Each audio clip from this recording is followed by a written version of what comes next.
thank you, Tony, for coming along from afar, for making it, to use that phrase that we've been rattling around our heads for the last few months now.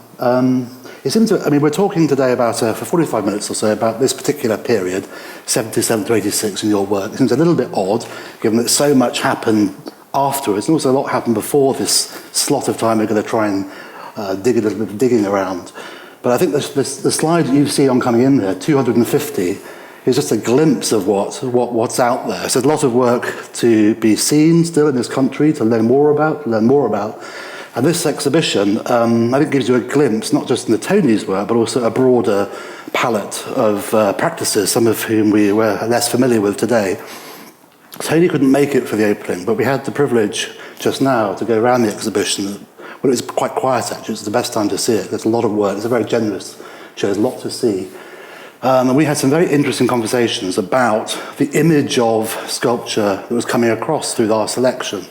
So if you'll be willing to, I'd like to start with that, actually, with the exhibition, because it's fresh in your mind, you've seen it, and to share with us some of your reflections on familiar faces, odd pairings, suitable pairings, what you were encountering as encountering earlier self, I guess, as well as earlier work.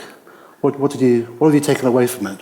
All right. Well, that sounds like you're inviting me to curate something, but that's a really good idea. No, you wouldn't like that. I mean, I think we've had we've tried not to talk to each other about anything about this conversation this afternoon, in the hope of saying something interesting that we don't have to say. But we did walk around the exhibition together, and I think my first impression is it's a hell of a lot of work in a room, which has a lot of material clashes in it. And I'm in sincere, relative astonishment that I don't know half the people in the exhibition. So I think that's a sort of, or if I maybe know their name, I have no idea what they did. So I think that sort of already relativizes the sort of, without being too obviously egocentric about it, that there are lots of kind of things in the exhibition that don't hang together as a whole. That there are lots of, and maybe that's representative of something which is really representative of that time as well. Is that I've said it a lot of times, but I went to art school in 1969, and I wasn't at all interested in making sculpture. It was a surprise for me that it was interesting to do that. But maybe it was that I did get interested in it was partly because I just found for myself what an amazing experience is actually move material, and as you move it, see it move, and your own ideas and emotions are changing. But it was a time where there was a lot of really amazing things happening, significant things happening in sculpture in Britain. And so it sounds maybe a bit provincial, but being a student in 1970 and moving to London and starting to work, I had no idea of really what had happened in sculpture, and vaguely one grew up with the idea of there's a couple of artists, one's called Henry Moore and the other one's called and you know who these people are, but you don't really know what that all means. And suddenly I was confronted with Anthony Caro and the welding group and all these different kinds of things, the land artists and Artie Porver, and then suddenly you realize the whole story and sort of crystallize a history of sculpture. I mean, you get there and you start and you don't know at all what's happened, but when you start to work yourselves, you have to learn to swim quite quickly in that current of stream of information that you get as an art student, and it just seemed historically a really amazing time, because all of those things, I mean, 100 years ago there were very few materials to make sculpture with, and at that time, art had opened up in sculpture, the possibilities of sculpture had opened up in so many different ways that, in fact, my first impression of as a student as groups in great conflict with one another, the conceptualists and the beating the hell out of the out of the welders, and the welders sort of being very polemic against the land artist, and the land artist disdaining anything that didn't use sort of natural materials and artipois, and the whole sort of, so suddenly, and as a student, I mean, you, because of the contacts you make and people you meet, you take whatever direction you take, and you maybe some things inherent and some things you learn. But the fact is, there were an enormous number of options at that time. And when I walked through that room, that exhibition space, today, it was as if one's being confronted with the sort of some of those things. I mean, some of those options, not all of them by any means, but there were so many different ways of making sculpture. And that looks so evident today in our eyes and from our perspective, that you can make things like that, and that. Mm. But 10 years previously to that, you couldn't have done. Mm. There was very, very few things that one would have been making, not in 70, but in the 50s. And a lot of materials that you couldn't have been using. So there's a relatively short, amazing time. There's a very large expansion of possibilities for sculpture. And I think that it's all very unresolved in the period of time that we're talking about. I think it's completely unresolved what is interesting or what is not interesting in that period. Mm-hmm, mm-hmm. Well, of course, I have my own opinions what was interesting. But I'm interested to hear your opinions on the ways in which an art educational story is at work subtextually within that terrain. I mean, as you're going around, as you were, in 77, you were, what, kind of 28, 29 years of age, just after studenthood.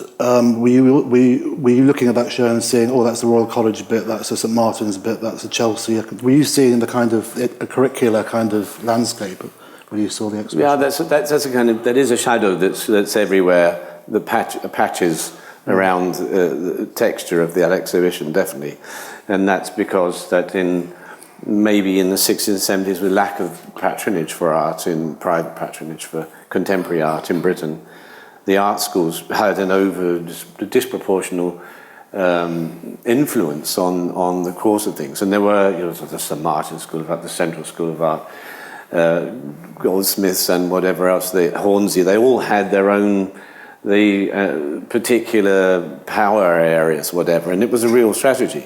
I mean, I think the most obvious example of that would have been Anthony Caro and the welding sort of assemblages, where they literally placed people in art schools, and they more or less, it was very there was an orthodoxy that they tried to disseminate in amongst art schools, and I met in various forms. Mm-hmm. So you can see that now in that. Mm-hmm. In terms of the patronage of arts, I think that one thing that we've been struck by organising this exhibition is how much attention was given in the text that we commissioned by writers and curators to the work that's behind you there in front of us, so New Stones, Newton's Tones. How it was bought early on by the Arts Council, and that in itself was read as being a very brave thing to do, and it soon kind of acquired a kind of status as a kind of poster image of the year, if you like. It's not in the show at the moment. It will be travelling to the Mead and to Edinburgh. And interestingly, one of the reasons it isn't is it was in the previous show here, Uncommon Ground, where you saw it, which is a show about land art. And in that exhibition, I think I'd be right in saying it was kind of being used as an end point to that show, which ended in 79. So for them it was an end point. For us, in a sense, it was a beginning. So it seems to be a work, as I read it, looking back, as occupying a kind of caesura moment, and a work about endings and beginnings, a work that looks backwards towards Long and maybe Andre and the brick 76, forwards to new materials, to plastics, to maybe a horizon beyond the shores. Can you take us back to, you're not looking at the work, we're looking at the image of it, not the actual work, how you feel now about a work like New Stones, what you credit it with, how it lives in your head as an artwork you made early on? Well, I mean, I saw it a couple of years ago, and I was surprised how tender it was. It was quite a small work, and it's made really a very tiny fragments. It's not a very strong visual in my mind.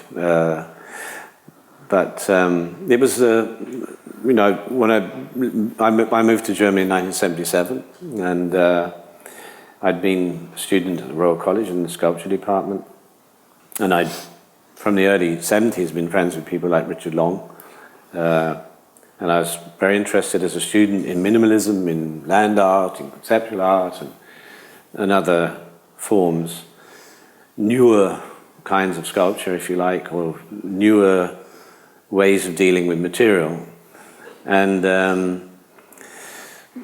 but most of those ideas, and they came from a previous generation to which I didn't belong. Long's not my generation, nor is Andre.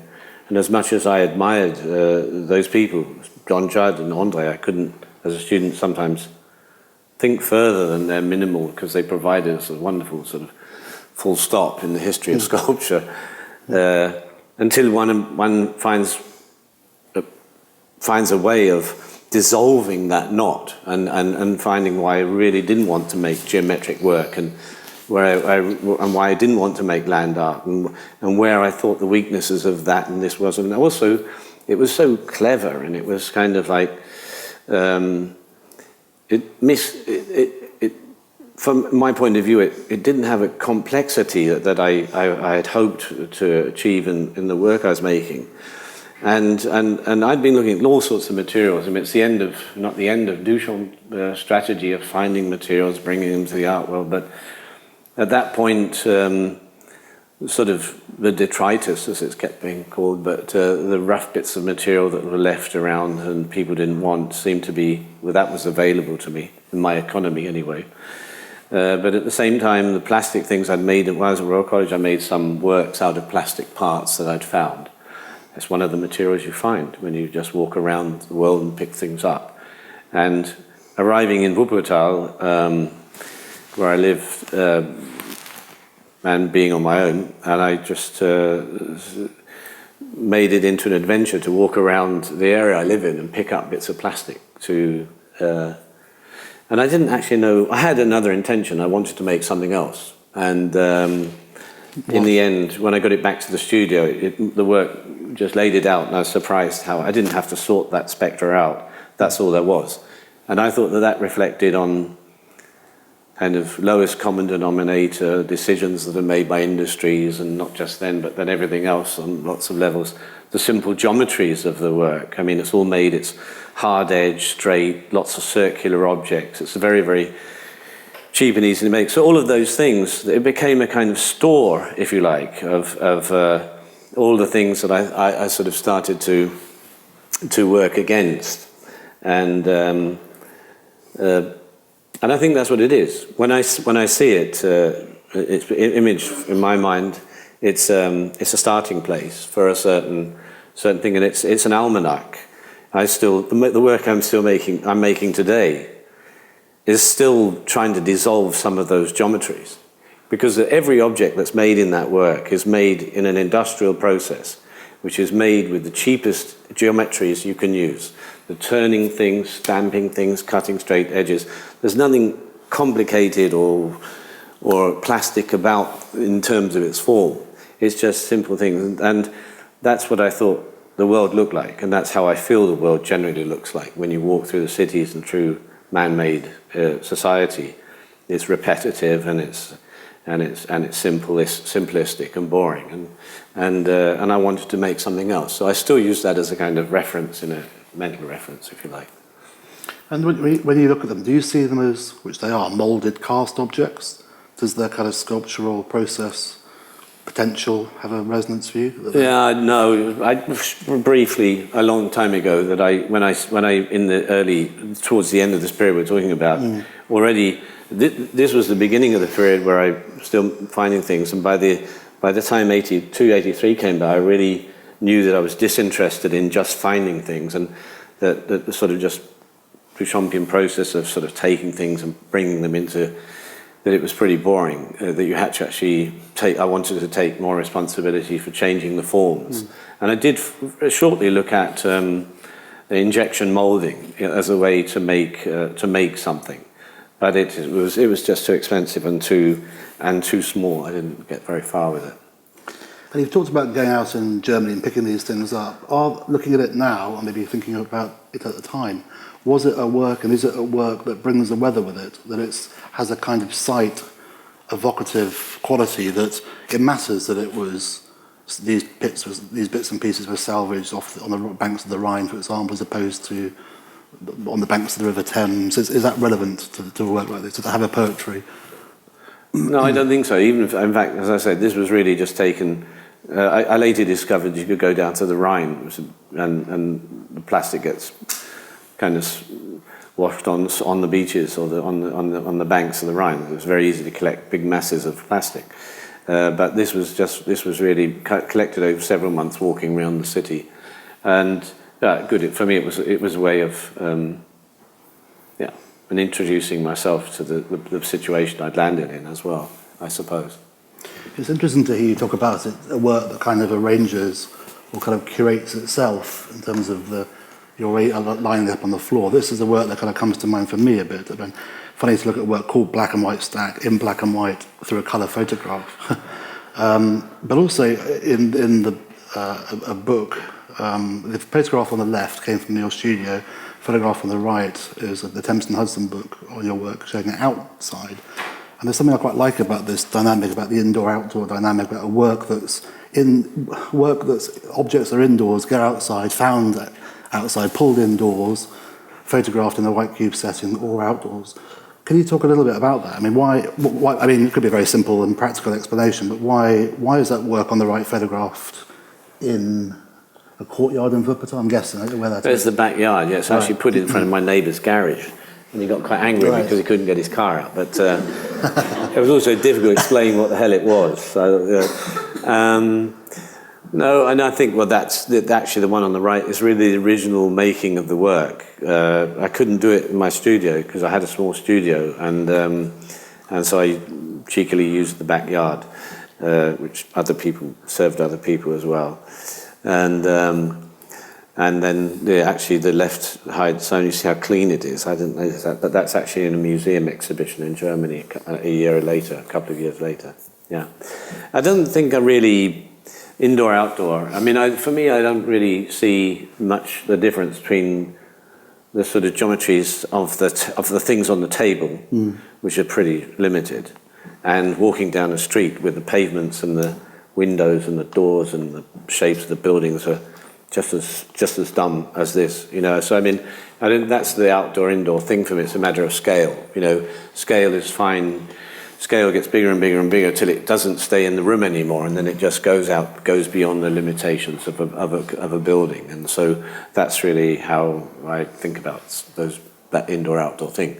But at the same time, indoor-outdoor does mean there are very, very few materials you can actually put outside. So, I mean, bronze and plastics, if they're well protected and whatever, and stone, if you don't let it freeze. So, I mean, a lot of the things that have been introduced into sculpture making during the 20th century, or up to that point at least, they were totally inappropriate to put outside. They would have just rotted away quite quickly again. And really, most of those things were obviously things that I'd arrested from decay. They'd been rejected by somebody. I rescued them back for a short period and delayed that kind of decay in a sense in those works. But is it a truth? I mean, we noticed that continued that indoors you can make sculpture out of chocolate and toilet papers and all the other stuff people make sculpture out of, but in the end outside is a whole different game in terms of what materials you can use. I mean, the white cube setting was obviously one that had a magic when it came to showing these plastic works from the 80s. I'd like if this work is in the exhibition, obviously, you to perhaps say a little bit about some of the subjects and themes and motifs that you were looking at this time, and obviously Flag is the one we have on display at the moment. You didn't seem to be fighting shy of dealing with imagery that already came saturated, loaded with possibilities, ideas, messages, meanings. So bold, I mean, what are we in, 81? The year of many things, including the Royal Diana Charles wedding, Falklands, a lot going on. Can you kind of take your mind back to the image selection? Yeah, that's very easy. Simply I was invited to make an exhibition in the Whitechapel, which I'd seen other people's exhibitions while I was a student in Britain, and when I actually arrived to look at the space, I was quite shocked because there used to be these offices in there, and the space was half the size, and they'd take the offices out, and the building was immense, and I'd only given myself 9 or 8 days to actually make the exhibition. And that's how I was making the work at the time. It was more or less the beginning of, I'd only been exhibiting for 2 or 3 years. And most of the work was just going somewhere and finding material, living out of the context of where I lived or where I was making the exhibition. And that was exactly the time. As a student, the last thing I did in Britain was I was invited to be in an exhibition which was called the Silver Jubilee Exhibition or something. And I was quite surprised. I was just finished my studies at the Royal College, and I was in that exhibition. I mean, everybody else was much older than I was, or dead. And then I came back after being seriously trying to acclimatise myself to Germany, which I hadn't intended to stay in. I just went there because my first wife was from Wuppertal. And I thought I was going to be there for 1 year, but already we had a kid and whatever. And then I came back, and Britain was just full. It was of this jubilation. I mean, I left in the 70s.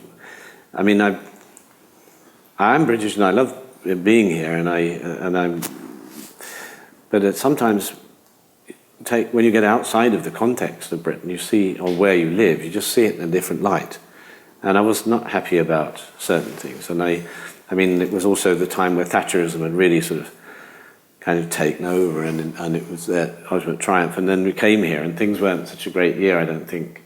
But everybody, what the hell, there was a wedding or something. It was a wedding, wasn't it? And so, and every window was adorned with the Union Jack, and everybody jubilant about it. You think, well, it's like sort of how. And it just seemed strange. So the images for that exhibition were just almost, I didn't have to fight for them. This was a postcard that was bought from the newsstand, which was right in front of the Whitechapel Gallery, and I bought on my way into the gallery, and that was it. Then I just had to find the material. The fact that it is a postcard flag rather than a Union Jack gives it a kind of a tourist's take on. Yeah, exactly. I didn't want to be a real flag. I mean, because that would have been, and there's also a little bit sort of reference to. There's always, artists can't help themselves. There's always a reference to something in art history, like Jasper Johns or something. Just to dip outside for a moment, you said that you were under pressure you didn't quite get the measurements of Whitechapel right. You're under pressure to deliver a show with a tight time scale. Is that generally a kind of way you kind of like to work anyway? Do you like to be up against it? Do you find you get the best out of yourself when you're under pressure? You need to kind of... I haven't done that yet, John. Still working on that. No, I am under pressure. I don't know. I'm not a very calm person, so I always feel a little slightly under pressure anyway. I think existence means you're a little bit under pressure. So, but it's true that that installative way of working that seemed so natural and he provided an easy way for me in the late 70s.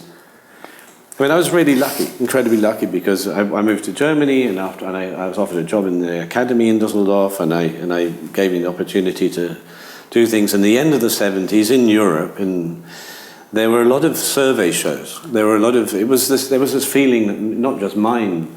As a student in the middle of the 70s, we were already really pissed off with minimalism, conceptualism, and the stuff we were being kind of, this generation that's slightly in front of me.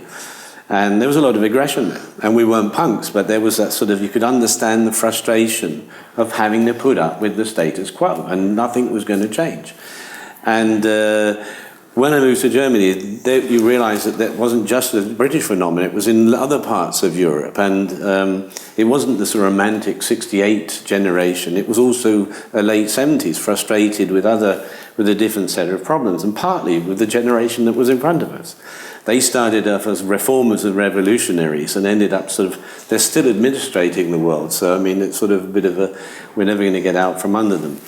And in the late 70s, there were then causally a kind of series of survey shows with Harold Seaman and Caspar Koenig and many other people did exhibitions. I never exhibited with Caspar Koenig, but Jan Hood and Rudi Fuchs and lots of people, and I was involved and invited as kind of a member of new art in that time. So it gave me, from doing nothing and not even wanting to exhibit, it gave me an enormous acceleration into doing a lot of exhibitions. And installing work the way I did was provided a way for me to do that.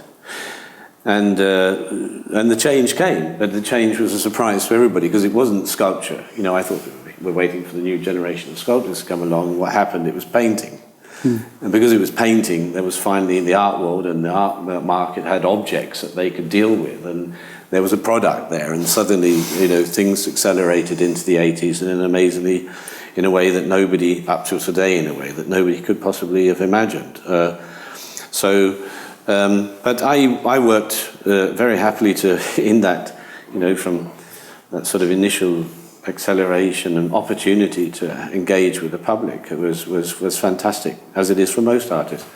But I actually got tired of it, doing it very rapidly. I travelled a lot in the early 80s, and I think 1981 I did 12 exhibitions, I think, and I was just sort of it's like doing venues or something. And then by 82, 83, I really felt I can't keep doing this. It's really boring. And I started to learn the lessons out of the things I'd made, and got a bigger studio, got somebody to help me make the work. A couple of assistants, where he knew less about making things than I did. I think in the end I found out, but I started to make the forms myself, and just very slowly moved more and more away from even thinking about an installation. I mean, when I walk around, you know, museums and places, all this kind of tacky stuff where everybody's sort of worked in desperation into the space. I just know what that's all about, and it doesn't interest me at all. You know, it's too contingent. It's too contingent. I have my own themes and my own subjects that I'm trying to work through and concentrate over the last decades, and that's best done in my studio without having to think about anybody else. Mm-hmm, mm-hmm. So there was, even for myself, there was a change from in that period of 77 to 86. There was a very big change in my own working, and it also brought an understanding. Looking at that exhibition, your exhibition, is that where there is a kind of polemic and a competition between groups of artists and whatever for ideas and for all sorts of things. And then as soon as I started to make things, I was totally rejected by my immediate friends. Who said, making works in Bronx, Tony, that's terrible. What's wrong? It was like there was a break of ethics there or something. And I started to understand people whose work I'd not looked at before, you know. Mm-hmm. And even, I can say, one exhibition I did in Toronto in the early 80s, 82, 83, was a kind of key experience with Henry Moore, which I have to mention in this context, was that simply I completed an exhibition in a small gallery and had an afternoon, nothing to do, so I walked through the city and walked into the local museum, unwittingly turned left into a very ugly big room, and there's this fantastic collection of Henry Moore plaster sculptures, and it was such a shocking, you know, I went into Henry Moore. He was the last person we were going to be concerned with. We'd migrated away from that, and then suddenly confronted with this amazing sculptural intelligence, and especially in the plasters, because you can really see how he worked and what he did and how he turns the surface into an edge, and it was kind of took my breath away and made me more determined in what I was doing in my studio, resolved to make new forms.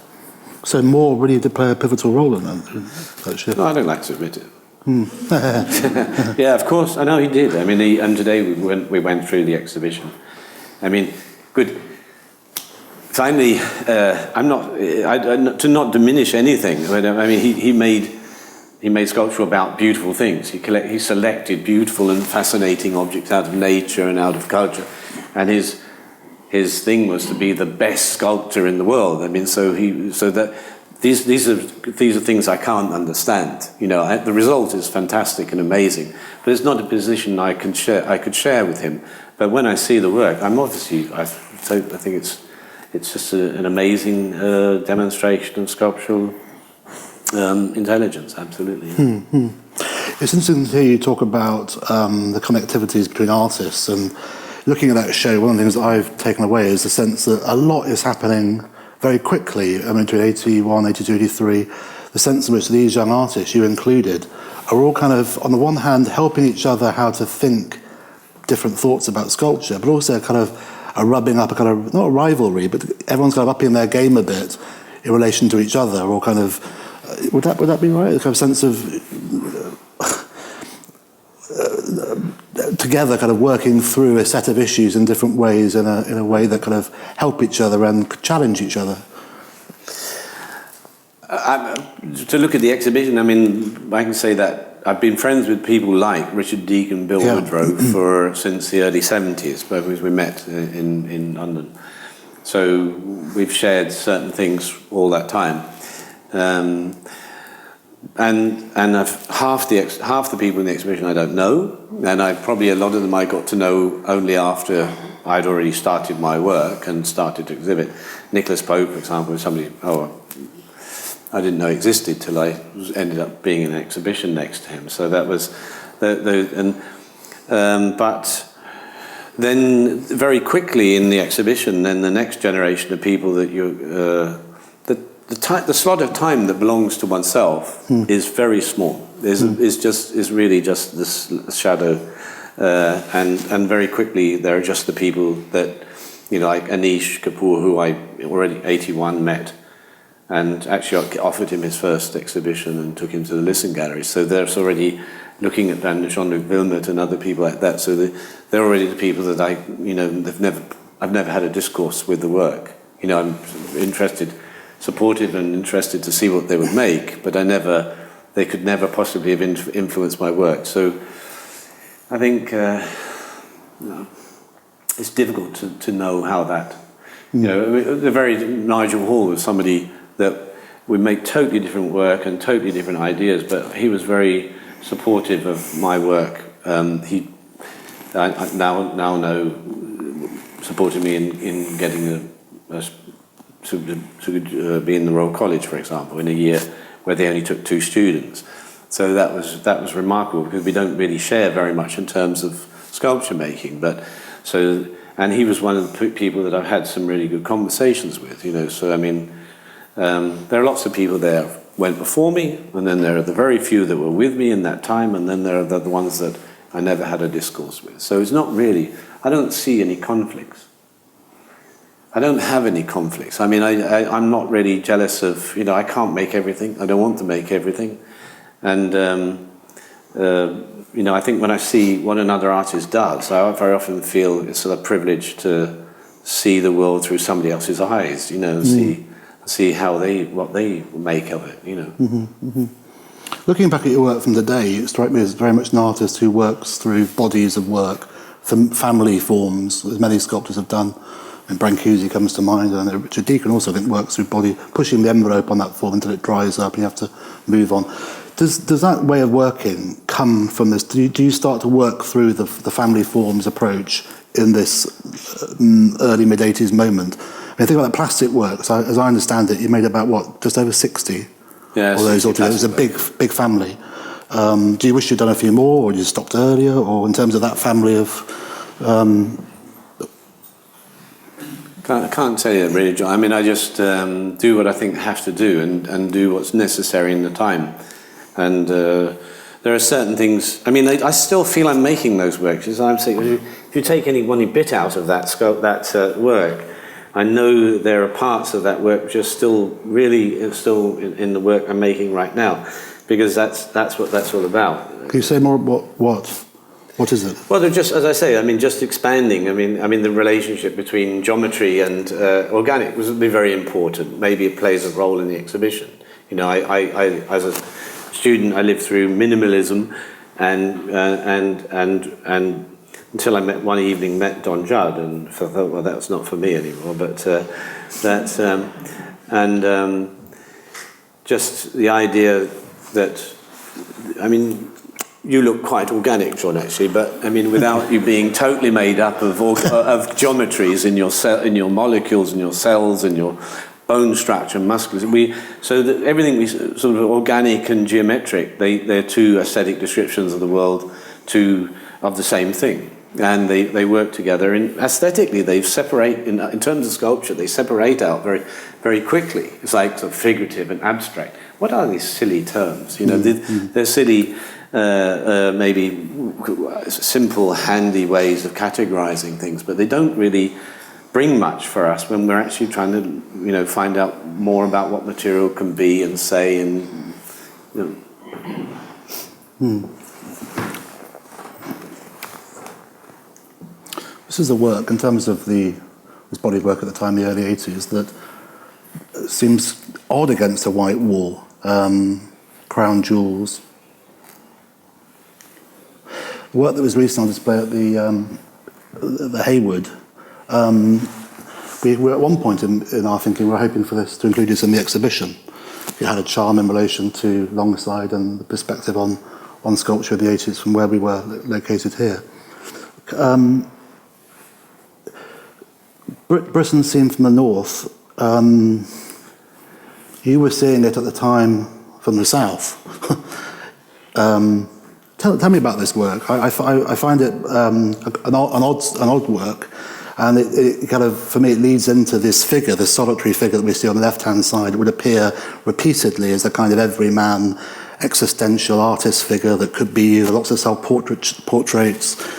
Where are you in this? Yeah, well, I'm the figure, definitely. I mean, the first work, from the plastic works, they were very handy, very important for me, just because they enabled me this sort of relationship between the material, the object, and the image. And it was a kind of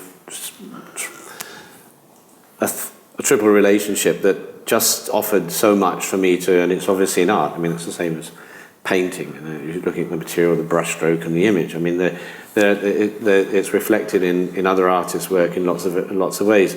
Being outside of Britain, and again, this is part of the Whitechapel show. You know, and everybody was like, so much for the walls. You know, I called my mother up, and I have to quote my mother twice in this instance. And I said, "Oh, isn't it terrible?" And she said, "Yeah, it's terrible. We're going to kill those damn Argentinians." And I thought, "Yeah, no, that's not what I meant, Mum." But anyway, and then the Whitechapel show was one of the only shows that my parents actually ever saw. And my mother came to that exhibition. She came into the exhibition space and said, "Oh, I can see it. It's a horse and cart, isn't it?" And I was thinking, horse and cart. That sort of proved the point that we don't actually, unless the image is up the right way, we can't actually see what it is. So it was very simple. It's just to do with orientations and me being outside of the country. That's all, really. And those first, the series of self-portraits started actually on a very late night in an exhibition in Paris, where, having made this and that work, the work on that work there, and it's literally a portrait of myself sticking myself to the wall. So that was the beginning of those works. Yeah, I was young and I needed the money. That's what I say. In quite a lot of these works, there's a dynamic between the ground and the celestial, kind of things above and things below.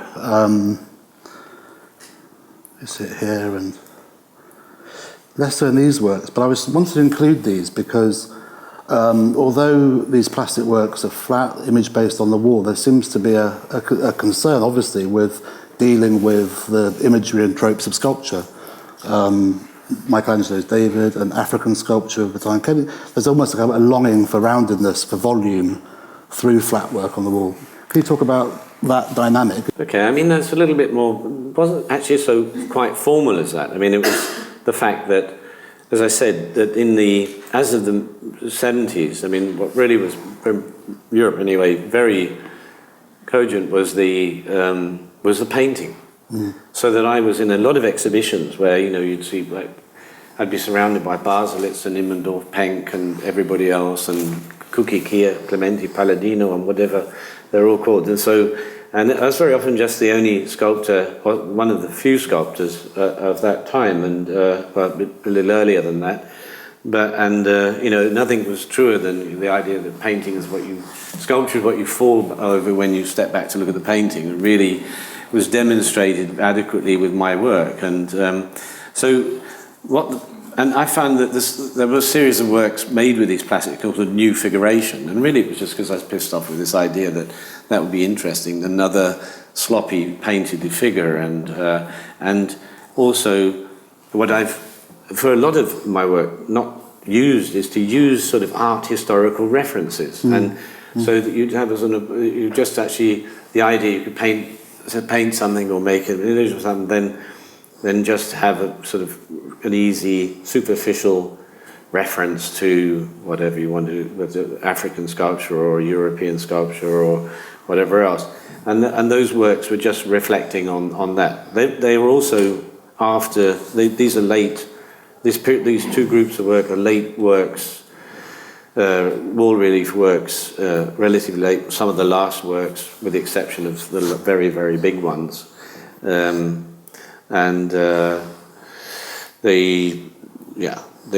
were also quite difficult to see, some of them, yeah. And sporting figures appear, a lot of the plastic works, goalkeepers, runners. Yeah. And then? And I mean, it's back to this point about self-portrait. We've been talking a lot about it recently. I quite like to run. I mean, before jogging was a hobby for sort of habit for everybody. I enjoy running.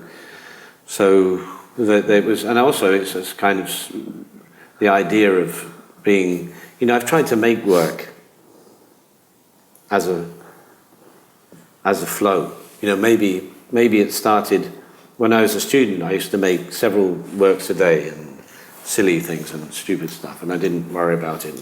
It's the luxury of being a student. You can just pile up loads and loads of stuff, learn lots of things. You don't have to have till it really becomes important. You don't have to have an end project. So I've just sort of lived my life in a kind of as a habit of making things and doing things.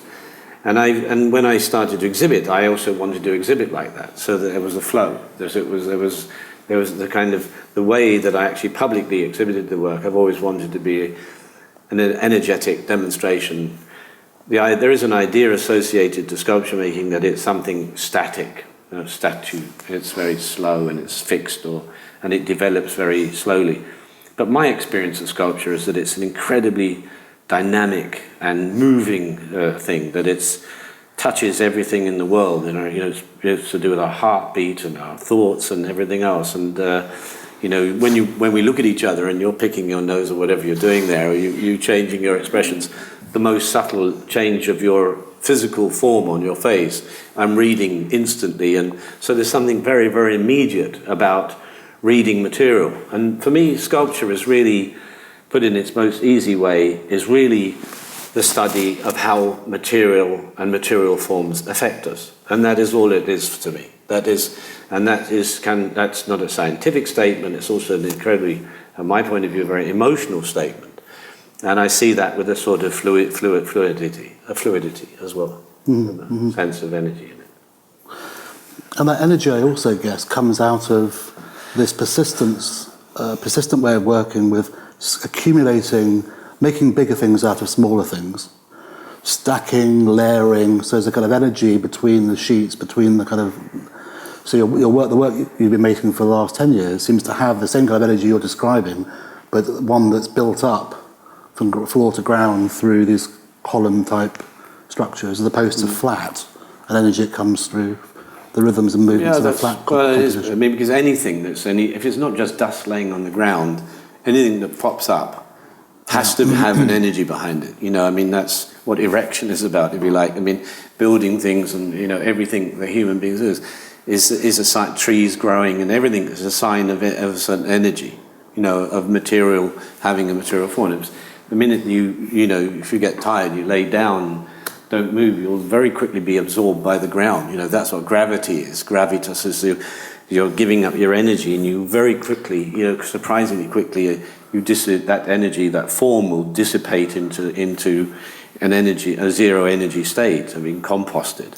And that's how, you know, in material itself, you can find in the prime state of material is in a particular, in atoms, quarks, if you like, atoms, molecules, cells, grains of sand, stars in the sky. I mean, so that's how materials spread around the world. But then there's also particles, layers. They start to layer up. They become stratifications. So you have layers of the skin, and you have the geology, and you have the atmosphere, and whatever else. And so you have these. So it's particulars, layers. Once you have a layer, you have a skin. Once you have a skin, you can. The surface will extend itself till it meets itself and have an enclosed volume with an inside and an outside. Something different happens in the inside as the outside. Then you have exchanges between.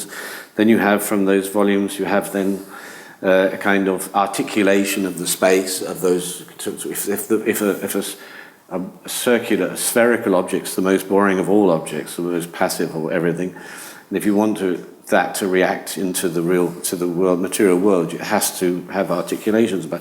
So my work is very simply just going through some of these different ways of building things into space. That's all. Mm-hmm. Would you say, looking at this earlier work, that you can see what you've just said in it now? Have you always had that kind of there's been a biological, physics-orientated dimension to your sculptural imagination? Has that always been the way you've gravitated that side? Yeah, I've been always. I keep saying something. I'm interested in science. I'm not actually. I never trained in science. I worked after my school education. I worked in a laboratory as a very lowly laboratory assistant, But as an 8-year-old, I was passionate about fossils and geology. So I'm just really interested in natural history and in science. I mean, just the way I can, because maybe it's the greatest. It's still, the greatest observational system we have. If you're interested in materials and things, that's the way we've been very successful in looking at objects through science. But it's not the only way. Science explains how things, how great theories and the way things work in the world, but it doesn't explain what it means to us. It doesn't explain what the sense of it is. And so those are things that one arrives at rather more through an artistic activity. Mm-hmm. Tony, thank you very much. My pleasure.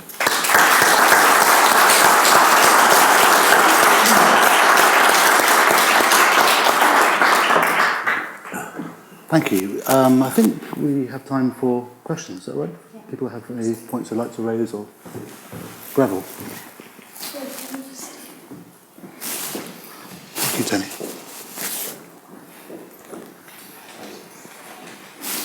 Tony, I wonder whether you could say a few words about the activity of drawing in your work. I've heard you in interviews saying that a lot of your sculptures start with the activity of drawing. And indeed, the opportunity you had to reside at the Dean Clough, Henry Moore Studios at Dean Clough, was really given over to the activity of drawing. And yet I was just thinking recently about the show you had in the Museum of Modern Art in Edinburgh, the sort of increasing complexity of your sculpture really goes much more towards the 3D printer type activity in a way. And I'm just wondering how the course of drawing, which is fundamentally obviously a two-dimensional activity, has coursed with the increasing complexity of your sculpture. Yeah, and I think that's true. I mean, my initial interest in making things actually started with drawing. When I was in the laboratory, that's how I out of more or less out of boredom. That's exactly what I started to do, is just make drawings, and that's why I went to art school, is to actually learn how to draw. And so that's something that I've always done. I mean, I do that now all the time in the studio, not just sitting in front of a piece of paper and doing some different kinds of drawings. Most of the drawings are done in situ, with my assistants, and we're just actually sort of doing things. I explain exactly how I want things to be. In the 80s, already by the 80s, and earlier than that, in fact, minimalists and even artists like Klaus Oldenburg had already established you didn't have to make the work yourself. And Henry Moore had enough assistants as well. And so you just simply sort of do the drawing and or a sketch, and you'd say, off you go, make that. I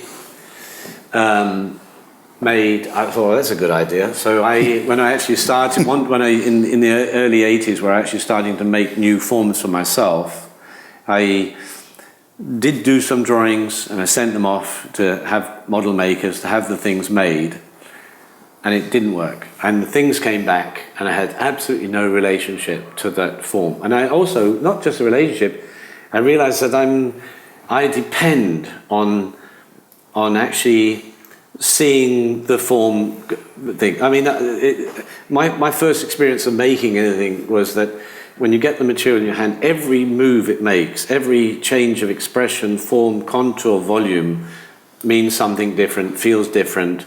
And so I really need to see that before I can make any other work, the next work. And so I decided to have in my studio, have assistants, people helping me make the work, not to give it away, so that I could always be there and control the form to its ultimate degree. This has been actually up to, so all of the work was based on physical working and drawings up to about 2008. In 2008, I made I was invited to make a large sculpture of points of view, which is an elliptical column. So that's very simple because it's just elliptical things. That's a geometrical figure that one can deal with easily enough. And then obviously the profiles. And then I started to move that around to make it slightly more complicated, so you can't actually have a symmetrical view of the work. And then, because the work was 12 meters high, I sent it away to a statical engineer to have it looked at. And after a while, it came back, and he'd made an E-model. He made an engineering's computer model of my sculpture. And I thought, oh, that's amazing. So, and then he sort of said, oh, well, maybe this is too thin here, so we make it a bit thicker. And it's like this, and he started turning it around. So in already 2000, I realized, wow, that's a really significant thing, that is going to change, in the same way photography changed sculptures. Photography changed painting in the middle of the 19th century. Sculpture's been not had that kind of crisis because it's never been possible to make it mechanically. And I realized in the middle of that period, well, there is going to be a problem, because anybody can make anything now. You can pull a hair out of your nose and have it made 20 meters long. There's no problem. There's nothing you can't do, because the idea of hand craftsmanship being a criteria for making sculpture is just going to be blown away. And so when you walk through what little sculpture is in biennales and things, you know exactly how it's made.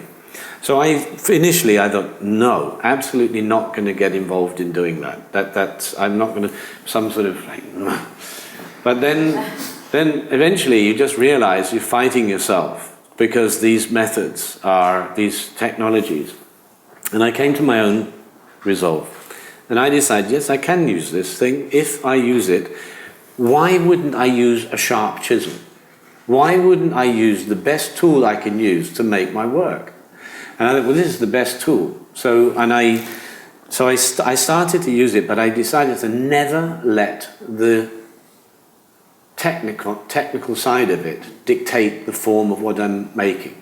And that is it. So I start, even today, every work is the beginning of pencil drawing.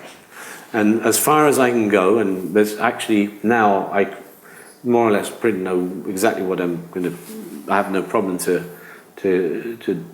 draw the forms, and after that they have to be extrapolated, and the silhouettes have to be worked out, and I have an engineer who then things. And what I do is I don't. Very useful. Those technologies are very useful in making something smaller bigger. The way of actually making a bigger sculpture in the past was a terribly exacting, time-consuming process of drawing pointillism and pointing through the space. And so just nowadays you can actually sort of make things larger, and you see sculptures are becoming larger everywhere, not just mine, but I mean it's going to be something that's also, what is what's hardly possible for us to work out in our own little minds and with our hands, is the consequence of taking what I do, make two sculptures, and they're still very much in my own hands, and then putting them inside each other, and that results in an additive and subtractive effect on the volumes of the sculpture, it's not the volumes, it's also the seam where those two volumes work. It's almost impossible to make as a human being. They're very thick. Having said that, I still get the material back into my studio in parts, in layers and layers or whatever, and we build it in the studio, and while I'm building it, there's any number of changes going on and making it and things. And to do those changes, I'm standing there, and there's you've been in the studio, there's lots of drawings all over the work. This has to be bigger, smaller, this shape, not hollow, and so I'm still drawing, and I think that's essential. I still believe sculpture, any physical form, material form, has to have an emotional, psychological equivalent. So otherwise, it's senseless to me. I can't mechanize my work. I guess having studio assistants who you can rely upon, get on with, understand. What are you looking for in a good studio assistant? What kind of skill sets are you after? No, everybody has different ones. I mean, actually, sounds crazy, but I mean, it is really difficult to make sculpture. And lots of people start, they think this will be a nice job. And they start in the studio, and after quite a relatively short period of time, they just don't come anymore. They just go away because they realise they can't grasp the form. And so it's just people. They have to have a sense of form. They have to be able to coordinate and make the thing. And they also have to do what I say. Sorry, not always that easy. And many of them have been with you for a long time, haven't they? Oh yes, but a lot of assistants have been with me for over 20 years. Some people longer, yeah. Howard. Thank you. Following on from the question about drawing, I remember seeing a show at Liverpool Tate, and there were two sculptures there which remain very strong in my memory. They were covered in dice, one in white dice with black dots, and one with black dice covered in white dots. When I saw these, they were so beautifully skinned. That skin seemed like a very elegant coincidence of coding and chance. And when you're talking now about drawing and how things change, I just would like to ask about, if I'm reading it correctly, the significance of the programme and the chance within the work. Yeah. When I start with drawing, once you put your pencil on the page, the first thing you have to remember that there are an infinite number of connections between two spots on the page. Some of them stay on the page, some of them go across the table, some of them go around the room, some of them leave the building, some of them go through the whole of the planet. There's an infinite number of ways of connecting up two dots. So there's a lot of chance in any drawing you start. And so that's it. The work with the dice was interesting for me because of first of all the material, because it's a thermoplastic, and I love materials I'm interested in materials that are man-made substitutes for natural objects. Because any attempt that we make to make some interesting new material ourselves, I find interesting.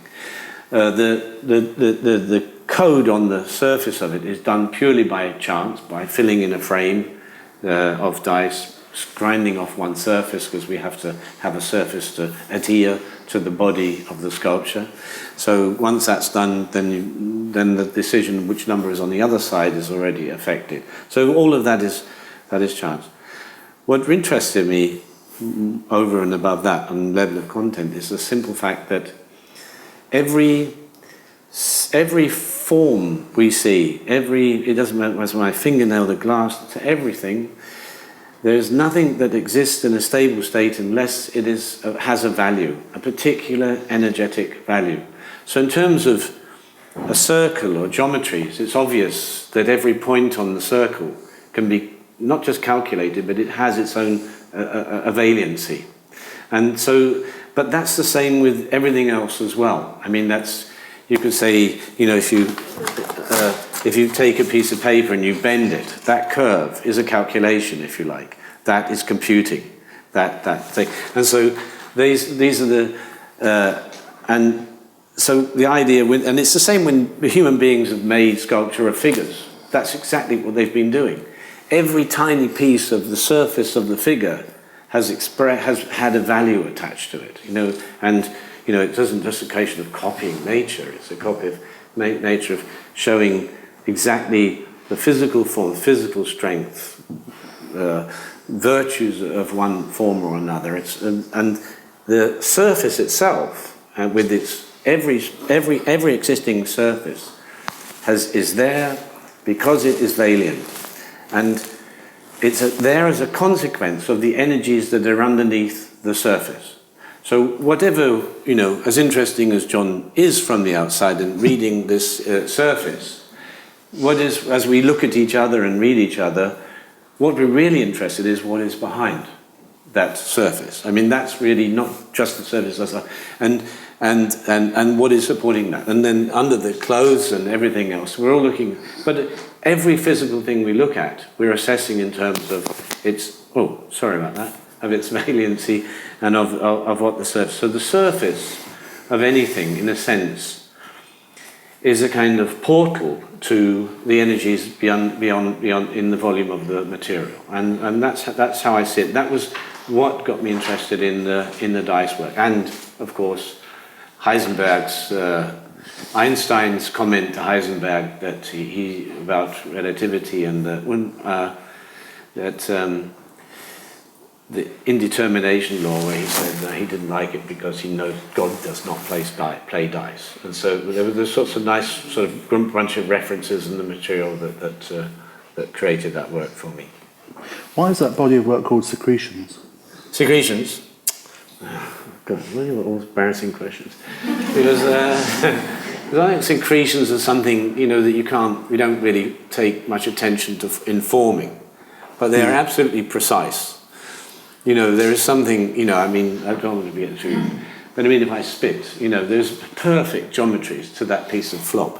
You wouldn't think it's disgusting, and it's kind of, but there's in everything we do, and you look at our intestine, and we're made up of perfect geometries and forms.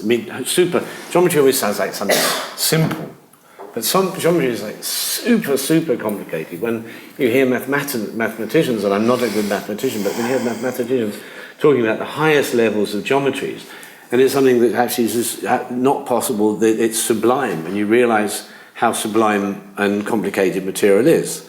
And so that on that level. And so secretions is something guttural and something that irrational, and maybe that, and I don't think it is. Without wanting to make you blush, you're obviously somebody who's incredibly articulate about sculpture. You're very articulate, clear about what it is you think and say, and you write a lot about sculpture and read books about all kinds of things. How do you, on the other hand, you're a maker, and you talked about all this other side, and how do you cross-fertilise reading, writing and making?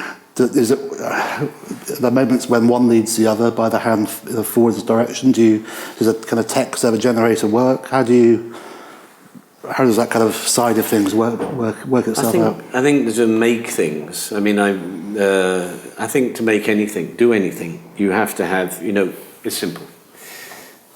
Actually, when we're born, we have nothing in our minds. We have the cerebral cortex and all that kind of stuff, but we actually have no data in there. There's nothing. And everything we have in our minds, every thought, every image, has come from the outside world. It's all come from outside. So through our eyes, through our ears, through our nose, through our mouth, through our skin, we absorb the material world around us to create ideas, sensation, pictures, concepts, and everything else. So it's a fundamental thing. It's so obvious, really. But you can't have an output without an input, whatever that is. So the input, traditionally in art, has been sitting, staring, and drawing is a great input because it makes you really. In art schools, I can't really advocate it very well, but just sitting there and drawing figures or drawing whatever it is an amazing activity. It trains your eye and your hand in such a way to actually read and find an equivalent, because the drawing's got nothing to do with what's in front of you, but it trains you in such a way and it teaches you to look and to respond emotionally to what you're looking at. And I think that's the real value of that. So I don't think I'm a good looker. I'm looking at things. I like to walk in the landscape. I like to read books, and I like to just follow up things. I can look at very simple things or occupy myself with very, very simple objects, and as a kind of source of information. And I think that sort of. But what I do try to do, and I know the risk of sounding pretentious, but I really don't want to have a kind of content veneer poured on the top of the work. We're living in a time where the whole of art is curated. There are more curators than there are. Oh, sorry, John. There are more curators. Sorry about that. There are more curators than there are artists. And you're living in it. If you really the difference between what we saw in the exhibition, that's an uncurated, chaotic time. And nowadays we're like. Everywhere you go, you don't know what the artists are thinking, who the hell they are. All you ever hear is the damn curator and what they're thinking, And in the end, there are a certain generation of curators that have learnt more classically. But nowadays, every university has a course in some. You're turning out the volume, are you? I knew I'd be sensitive. I got to this stage. Anyway, And so I think that's a kind of, and then there's this idea of political or social content, and that I think is really appalling. Because I think things should have their own intrinsic. Art is a radical political activity. Sculpture making is especially radical way of dealing with materials, where everything else in the world is utilitarian, boring, and very, very simplistic and repetitive. And sculpture actually is the only use of material you can take, and you can make it move into space and mean completely new and unfathomable things that you can't get out of the sort of existing sort of patina of the material world. So I think, I don't want to end up with a sort of layer. I hear people talking about anthropology and sociology and all these things. Art and sociology, I think, started with political correctness, of course. That was probably the worst time of art, the worst effect.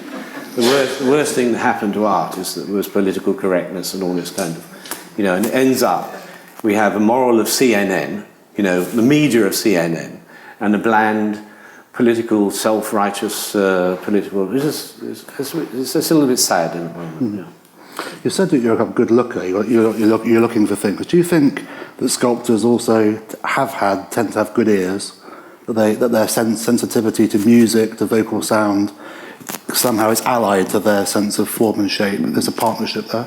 I had a painter told me, a good Baron Corbelling, he said, the problem is the art world, they all look with their ears. And I think that's the question makes me weary. But music. Your Sculpture Park, for example, you have a music programme. Yeah. And that strikes me as not a kind of coincidence. Look, everything is sculpture for me. Look, I'm modelling a bit of air here in my vocal cords and sending it to your ear, and your ear is so this is sculpture. You can, if you like, It's only material. There's nothing other than material. And sculpture is just a way of dealing with material. That's all. Oh, sorry about that. Any more? When you were dealing with the reclaimed objects, like the plastic pieces and things initially, did you feel that once you turned them into a piece of art, you'd actually changed their identity? Or do they still maintain the identity of whether they were a plastic pen or a plastic spade or whatever? It's not a matter of identity, is it? Because things don't necessarily have an identity. But for everything, you know, glass of water, for everything, other artists have done this much better than I will. But there is, for every concrete three-dimensional extension into space, there is an enormous volume, a balloon of information about that object that doesn't exist physically, but exists in all of our minds.